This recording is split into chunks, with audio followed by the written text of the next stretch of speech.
अस्सलाम वालेकुम नाज़रीन। ब्रेकिंग न्यूज़ ॾिना बॉर्डर खां पीपी चेयरमैन बिलावल भुट्टो ज़रदारी जे ख़ासि कयल ऐलान ते हिन नाअहल करप्ट हुकूमत अवाम दुश्मन न्याज़ी सरकार ख़िलाफ़ बॉर्डर खां लाड़काणे हारियुनि पारां कढियल tractor trolley long march PP city border Mir Sikandar Ali ज़हरे जी अॻुवाणीअ में शहीदनि जे शहर लाड़काणे तरफ़ां रवानो थींदो।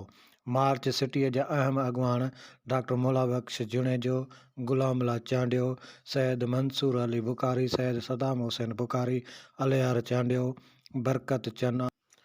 हिननि चयो इमरान ख़ान ग़रीबनि लाइ घर ठाहिण जो ऐलान कयो हो, उन ई घर त कोन ॾिना। वेतर मुल्क जे ग़रीब बेपच माण्हुनि जा घर ई ढाहे पट कराए।